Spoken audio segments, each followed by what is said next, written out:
you're not accepting any applications for that scheme or to be revised and review the scheme. That's the current position.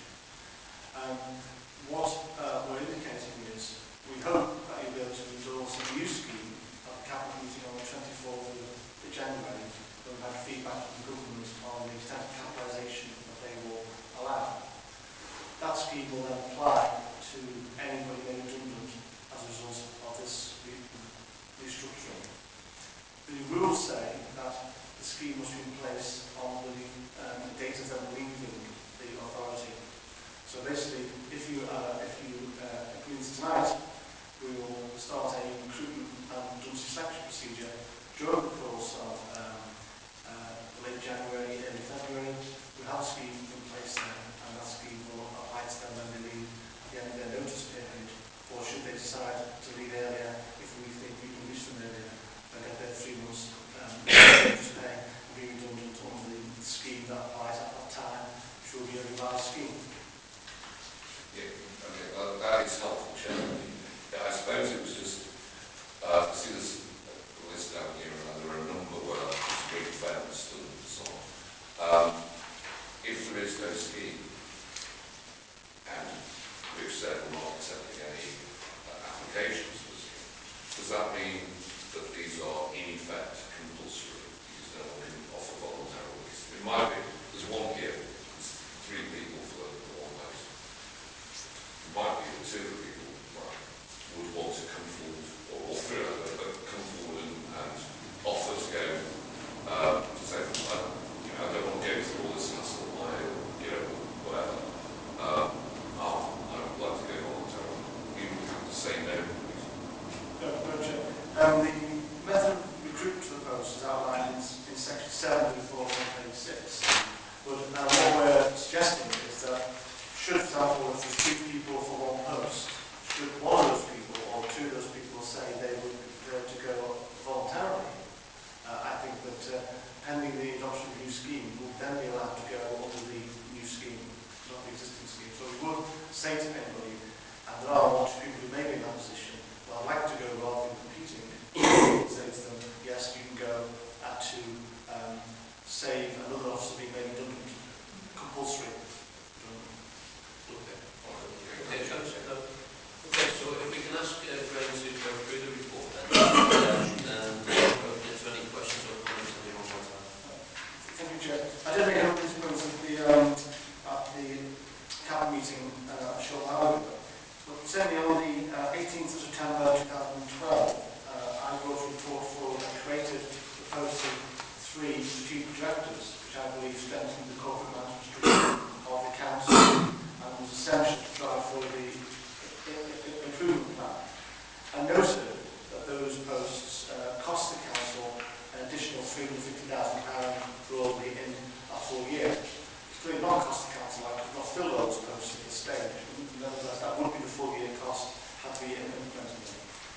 I indicated at that time, however, that I felt we should restructure the senior management team to make it more effective, but also to make major savings, both to pay for those posts and make additional savings to contribute towards the budget. So this report does both those things. It actually makes a saving in the region of £1.4 million, just under, but actually there's a net saving of £980,000 once you take into account the strategic director's post. So I think it will make a considerable contribution towards the budget problem of the council, whilst retaining, I think, a very strong management structure. On page 2 of the report, in paragraph 5, it outlines a certain number of principles of this report, primarily around reducing the number of management layers, getting the deputies posts. I think that makes it faster and more effective communications. We standardise titles, and we want to be sure that all also is done given the overall circumstances, that nobody actually gets a pay increase as part of this process. Because I think, although these people are taking on more responsibility in the main, I think it would be appropriate given the current council's position that although we are losing 11 jobs, for people then to get a pay increase on the back of this. So we are saying as a principle, we don't pay increase to senior managers as a result of this to say a lot more, Chair. I think what I'm saying is I want to mention the method of recruitment on page 6, paragraph 7, we talked about that. I also talk about how this impact on future changes in management. Clearly, this is adopted tonight. It allows us to rapidly make progress on the next stage of management restructuring, which has got targets of over £4 million of savings for driving out the 30 of managers the next level down. Clearly, before we can start on that properly, we need to get this structure agreed, so we know where those next level managers down are reporting to. So I don't want to go much further than that, Chair, other than to say I have met individually with all the chief officers on 2 occasions, myself and Tony, and we've gone through their options and spoken to some of them individually and considered their views very, very fully and made 1 or 2 minor changes on the first report I sent out to this report based upon the representations we have from officers, particularly around the issue of leisure and culture, where we shifted it out of DAS and the director reporting to Claire Fish, the new executive director, as we believe that service needs to be transformed.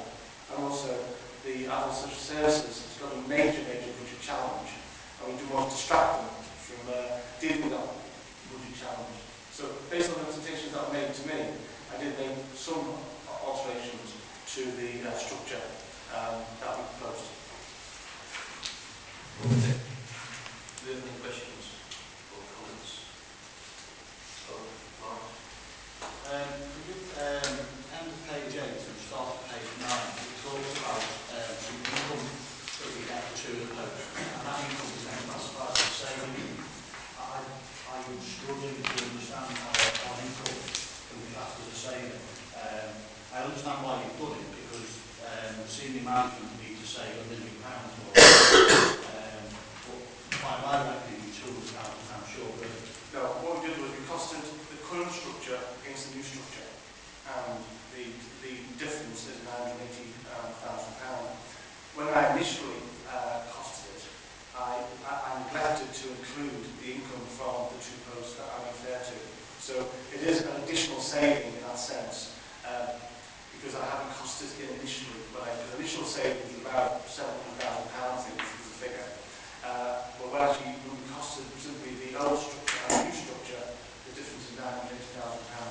That is the saving, but it's seen as a saving because the income, the cost between 2 structures are just £100 million different. The reason why I expressed as a saving, sorry, is when I costed first time round, I costed that as £700,000 saving, and I didn't take into account the £200,000 income. So when I had to put that on, it shows overall saving, because it's on both sides. It's on both sides. Net cost you're talking about. Yes, it's on both sides of the equation. I understand the rationale behind what you've done, but it's definitely not the same. And therefore, if you equate the pain that the senior management have to take in terms of overall actual cuts, it's not proportionate to what the lower management, they have to take £104 million savings. I would say that the senior management savings is about 20% shy of. Well, because especially one of those incomes, the nursing pension income, that's permanently been there. We've always had that.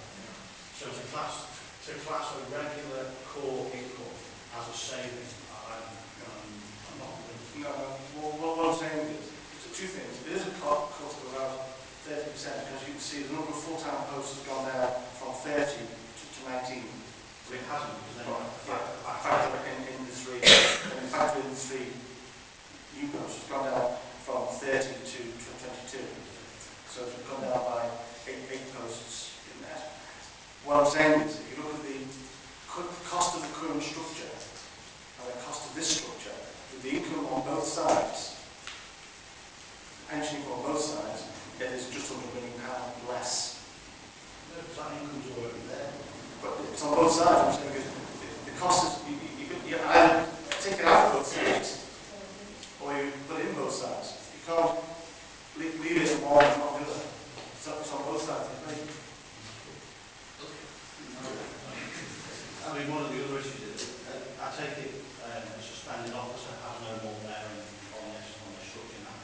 the suspended officer, should he not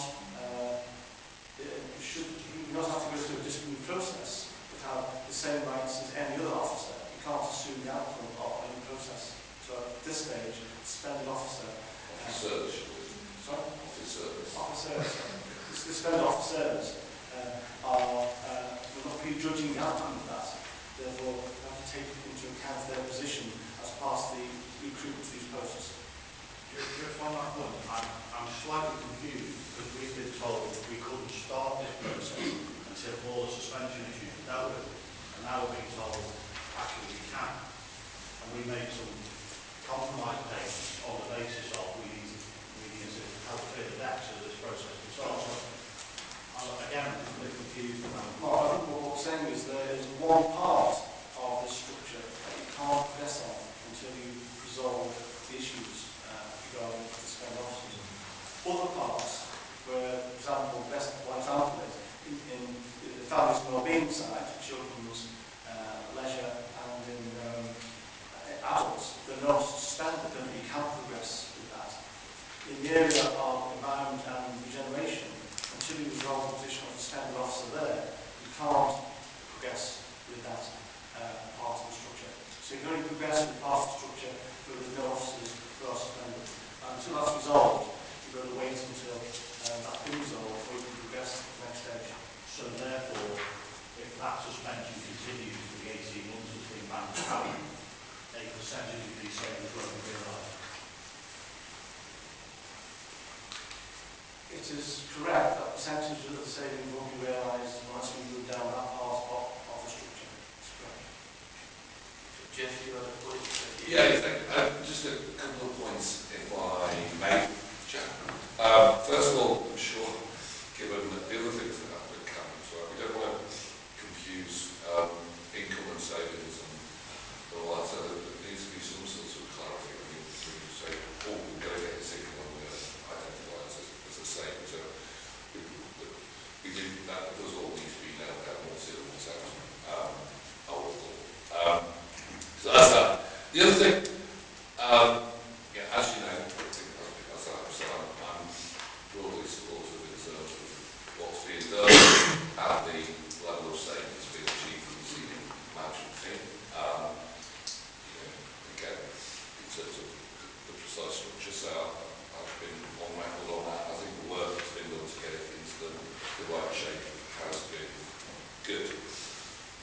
The other thing I'm a little want a bit more clarity about really, and I know that something was moved at Cabinet, which seemed a bit complex, and no doubt someone will move it again to find out exactly.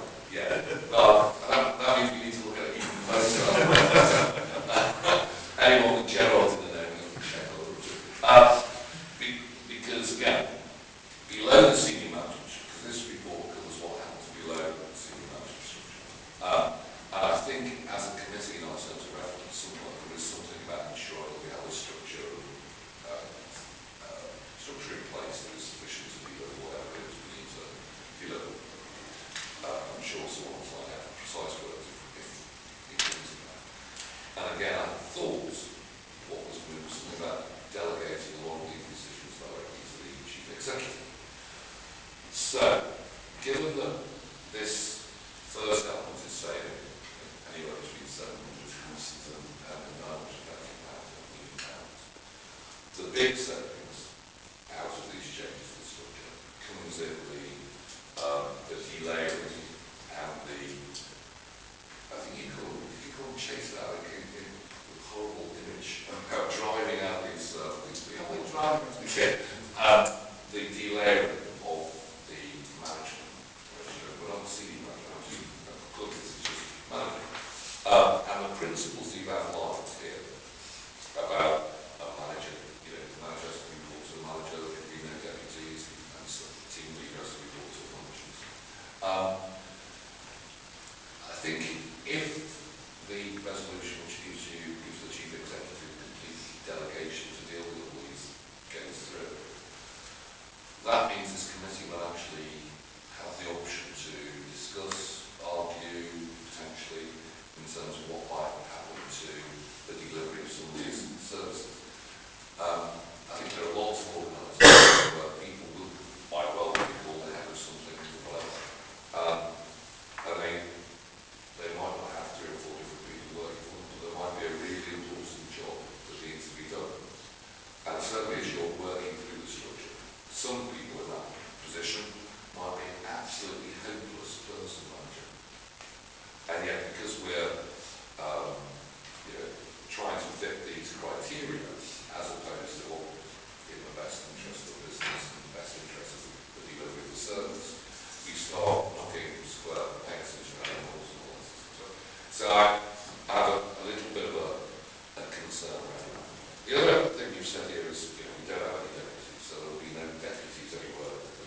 could be complex, and that's why I don't know this idea of excluding this committee out of the final decisions is, if that's what's going to be moved, is the correct one. So I have, as I say, I have some concerns and where that is all going to lead us in. I mean, there's another issue. I don't know whether we've ever actually tackled this, but I know, because we did, I think, try to sort it out, but there's a whole degree of honoraria that appears to be paid within the council.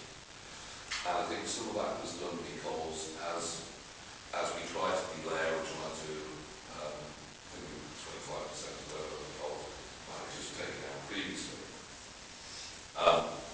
you know, there was a degree of an acceptance of people's role in change and they're going to have to take on additional work and so on. Now, are we clear about where we currently stand on our area? So that's one thing, are we stopping those? So as this new structure goes in, are we going to end all this on our area? And in terms of this as it goes through, whilst I see and would support, you know, what you get a pay rise out of all this adjustment, are we getting there's no honoraria that will be paid also? So that's it. Yeah, there was a number of points you raised there, Jeff. Obviously, you did refer to an item that was raised at council. Can I suggest that we perhaps, tonight, can I perhaps suggest that we discuss that for a moment and come back to Graham and ask him to review that? Yeah. Yeah, well, I mean, can I just ask Stephen, who advised me to... Can he please read out... I thought it was all your Can he read out the pithy paragraph? He's put them together. You do have copies of this? Yeah, we've got copies, please. Yes, by all means, yes. The purpose was just to ensure that, in a sense, you've got your reports on day one.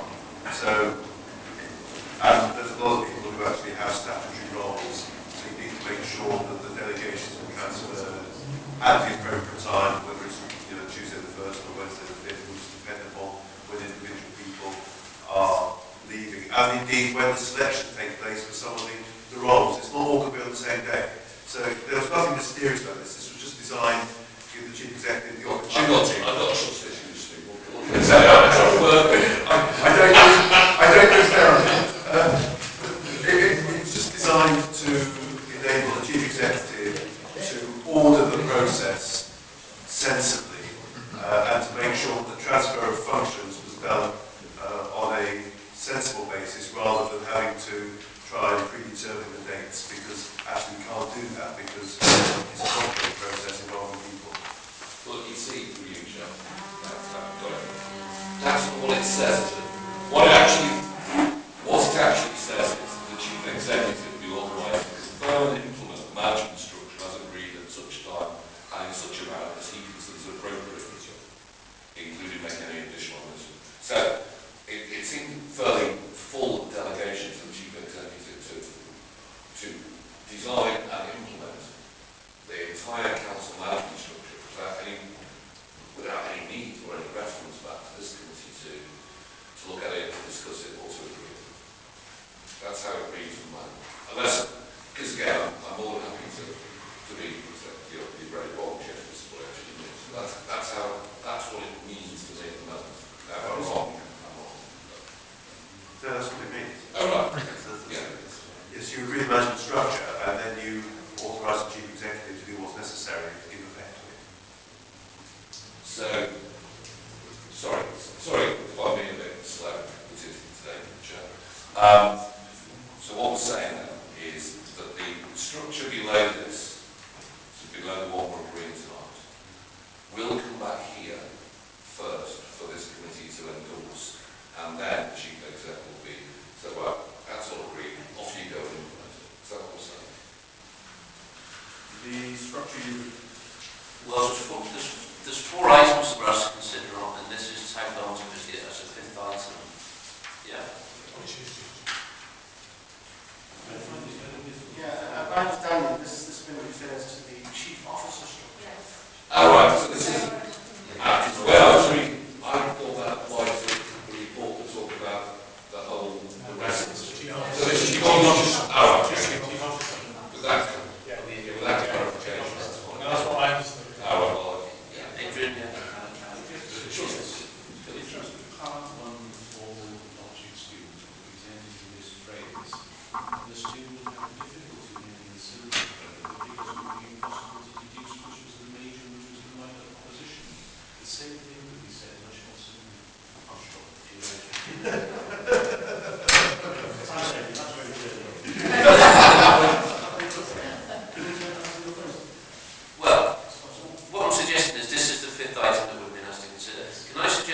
back and consider the points that we raised initially, Jeff. And one of those things, one of those items was what happens when a deputy, when the manager's off, what happens then? And you also asked the question about honorarium payments, and then perhaps we can go from there. I've got this down. Okay. First thing is on costs, because I will defend the savings of around £80,000. I will circulate to every member of this panel the way these are calculated independently of me by our accountants and our PSL, which shows the savings of around £80,000. Difference between the current structure and the new structure, taking out the student directors. So I'll circulate that to everybody so you see my workings or personnel's workings. So I will circulate that. In terms of deputies, what you normally do is called a common practice, and what I'm doing in terms of myself when I'm on holiday or away, there'll be the 3 strategic directors below me and reporting to me. I will designate one of them for a 3-month or 6-month period as to act in my absence, with my authority. So it won't be a formal deputy, and that will be a rotating role. So that's what happens quite a lot of authorities. There's someone does it for 6 months, and they hand over to one of the colleagues. So rotating. So you're not a formal deputy who's paid extra. What you do is, and also it's good for them to gain experience and knowledge. But there's always somebody in charge of the council. So somebody in charge of the council when I'm away or not down my bus, which could be after slice. But certainly, so that's what I would designate one of them. I'm discussed it for a month at a time or 6 months at a time. If I'm out of the office, you can't get hold of me, that's the first thing. Sorry, Chair, just again, I think I've got that, and that's how you're going to operate at that top tier level. But this report talks about going beyond the top tier throughout the rest of the council. And it's the, in a way, there's lots of clarity about what you do. The top tier, we all have a chance to do. I'm more interested in terms of these principles and how they're going to be applied throughout the rest of the council. Well, see what I mean? Yeah, so I expect the rest of the structure operates in the same way. We've got a designated deputy. We'd have somebody who could act, take on the authority. That would go right down the structure. If you look at paragraph 8 of the report, it does say I will be going back to this committee in terms of the rest of the structure. All this type of future changes. I will be reporting back to you whenever I need approval. So there's no attempt here to change the current delegation of powers of this committee. So I will be reporting back to you alongside the current constitution. So there's no attempt to change the constitution. We will bring the report back to you on the next stage. Sorry, just to stick on this point before we go to honorarium and all that sort of stuff. Again, talking about these principles and how they apply through the entire council. I didn't see any equality impact assessments in the equality impact assessment. The potential, if it's going to be nominated by the boss, who's going to stand in for them when they're on holiday or when they're on leave. So any discussion about how that is going to be fair, footballs, people, I think George said about people getting the people that they want a bit of experience, talk about development. How we're going to make sure that it's not your mate and it is potentially, a wiser goal for me. Do you see what's about? And it's not in the, that's not in the equality impact. No. Are we not correct, though, that this report refers to the senior management structure, and are we not getting ahead of ourselves, though? No, but it also... The quality impact statement refers to the report before us, surely. Yeah, but the report before us, Chair, my understanding, is the item 5, the principles, and it does say how that is going to be applied right away throughout the council. Because that's also in this report. Is that? I think that's right. It doesn't. So therefore, if we're agreeing one and two, and that's one of the consequences of what will flow from this, it should have been, I would say, it should have been an equality impact assessment. Well, it says that it does say the principles apply to the proposed senior management structure. I accept the fact. Sorry, Chair. Yeah. I'll be right. So if we agree this tonight, we're not inviting the chief executive of us to start work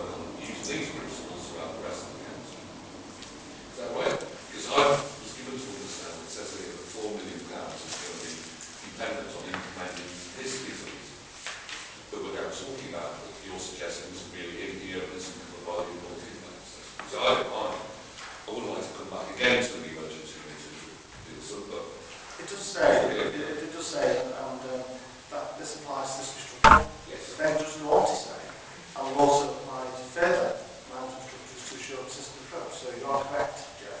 That's what I was doing. Yeah, I thought you were, but I thought, as you were, I was saying you were, that this would apply in general terms. It would apply. I would expect no deputies. Now, how it would apply is if there's a team of a manager and 3 or 4 more senior staff, you'd expect that manager to treat those staff equitably in terms of giving the opportunity to experience the development opportunity of being, in effect, acting up when that person is away.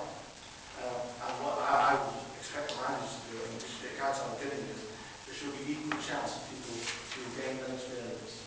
But I don't think you need a permanent deputy for the odd occasion a senior manager is on leave or on holiday or off sick. I think that's the point. I absolutely agree with that, but I was just trying to work out that we're not just talking about the senior team here, we're talking right the way throughout, whether some of these issues have been thought through, the potential consequences of some of them.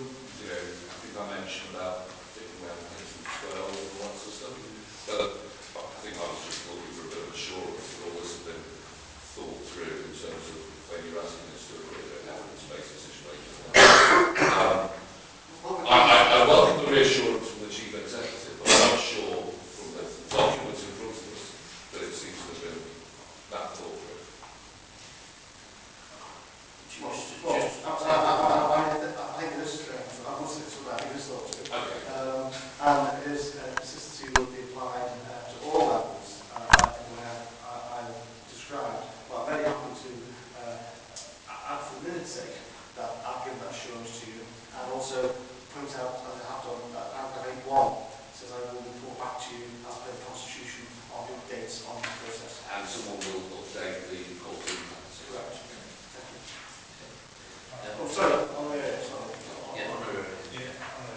So, yeah, basically, there are a number of people getting on areas at the current time. As we work down to the structure, it's my intention that those on areas, unless there's some exceptional circumstances, will be stopped.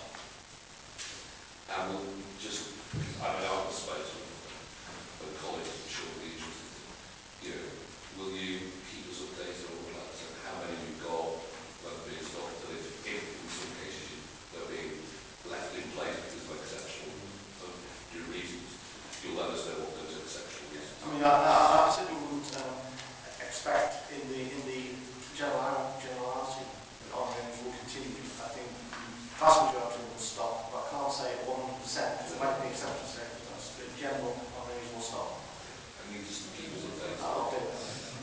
Did you want to comment on that? Just to add to that, normally through restructuring process, you would expect the other areas to be eliminated on exceptional circumstances. So has that, sorry, just another has that been factored into the survey? The ending of the RO? And so how much of the £4 million saving will be the ending of the RO? The other area has not been factored into the So saving. that's on top. That's on top of the saving. But what you'll find is there's normally saving anyway because the on area is often covered with vacant posts. So you've often got vacant posts that are vacant, which is why we're paying for on area. So the R area is not being factored into the savings. So that's up to well. Good news. You don't need to say thanks here. Well, then you know. You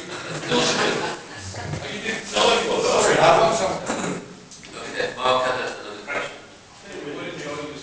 I feel a bit picky doing this, this is a public document. On page 1, it says we need to save 103 million.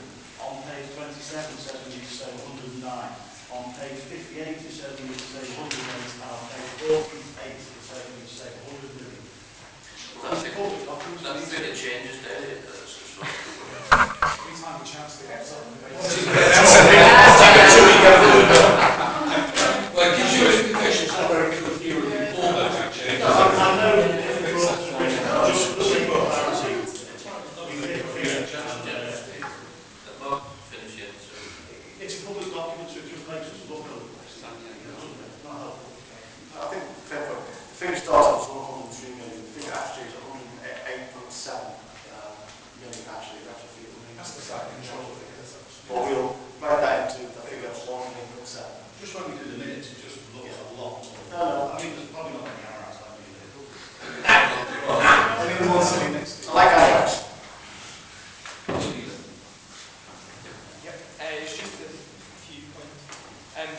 first one is more of a point on the question. It's just that this is a question on the consultation. So just to sort of say, I mean, I understand completely why we're making the decision tonight, but it might just be better for the future if it's not, you know, if something's having to be made in the middle of the consultation, that it's not, the decision isn't then taken in the middle of the consultation, because it doesn't make it look great, because then we're not going to get the results of the consultation before we make a decision on the matter that's being consulted on.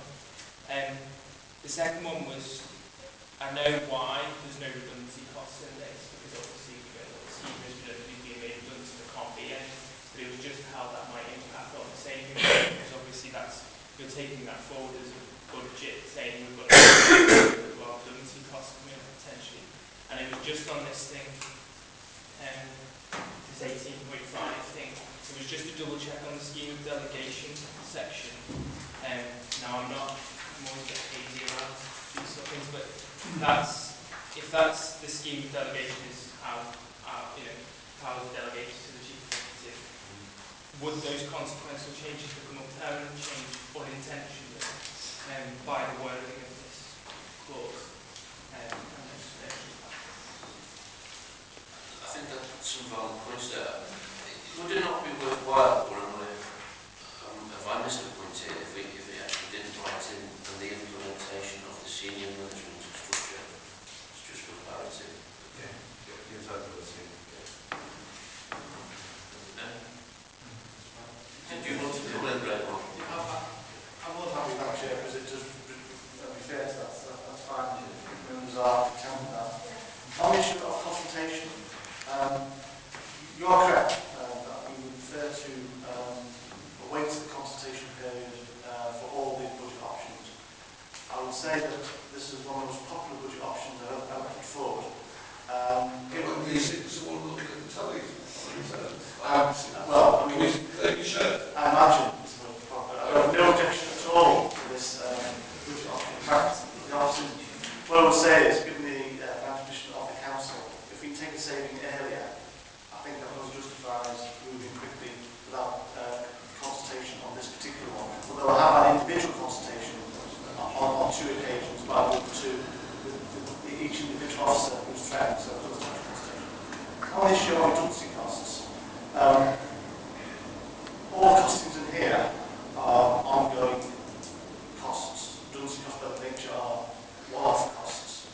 As part of the budget process that we're going through with the seventh scheme we're discussing and what I'll also discuss this evening, that is being factored into the budget.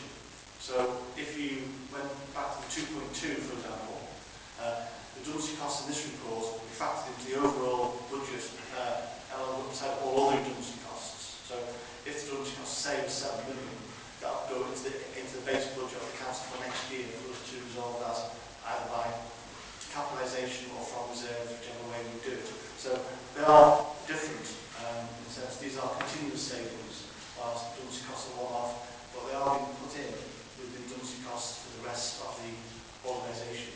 Because if you lose a number of jobs, there will be redundancy costs that will have to factor into our budget. So I think that explains that one. If there's any other, we have 5 points of recommendation, and unless there's any other discussion points. Sorry, Jack, I just checked something. And it is wrapped around the consultation point that was made. Because again, I thought we agree this tonight, then I was under the impression there would be further statutory consultation or whatever, and then because nothing could happen until after January, when we do that, so there would be further consultation. Now, I heard the Chief Executive say we've done the statutory consultation, so is there going to be consultation or not? Yeah, I think my understanding is we are satisfied with the requirements of statutory consultation, but I would intend to have further consultation as good practice. So the recommendation we have before us is just the first one is to endorse the report. The second is item 8.2 is to consider and decide upon the following proposals, which are deletion of certain posts, for the creation of other posts, and for the redesignation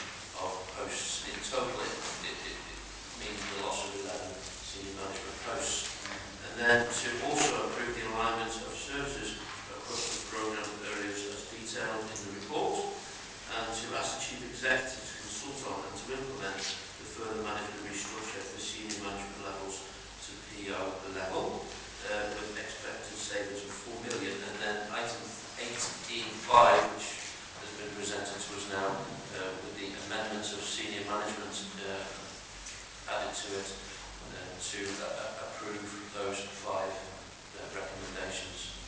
Have we got any comments, or we're happy to go into it? Okay, so any second? Okay, happy to go to the vote on that then? Yeah. Those in favour? Well, so, do you say you want to say something, Mark? Yeah. Just another point of clarity. Yeah, but just, Yes, Sorry. 18.4 does give authorisation to declare into. yeah, I think 18.5, yeah, this is just for clarity that Steve wants to add this item. Yeah, I understand, yeah. I think all officers have got the spirit of what we're doing. I think we've got an indication of the spirit in which the chief executive is going to approach it. So, you know, on that basis, because we don't want any unlands down there. So, I think that seems very Okay, so everyone's in agreement then? Yes. Okay, okay. Right, right, just one item, no other item, agenda, other than, we'd like to propose that the next meeting of the Employment and Appointments Committee is actually on the 24th of January, which is on the rise of the Cabinet, or earlier. Just trying to save some time. Oh, yeah. I just think sometimes it would be nice for those of us that also work, I know a number of colleagues work, that when we're doing dates, things like that, but if it's the nice of the cabinet, you've got a clue about why you're doing it, so it's reasonable. Just start by rising We need to state a time. Yeah, we do need to. You need to state the time. We are- State the early time, 7:30. So it's 6:30 for all the rising off, and you start at 5:30 and we fight it. Yeah, we're happy to do that, actually, bring it forward earlier or... Yeah. Yeah, okay. We will cover Agreed. Okay, well, let me thank you for your attendance tonight. I wish you were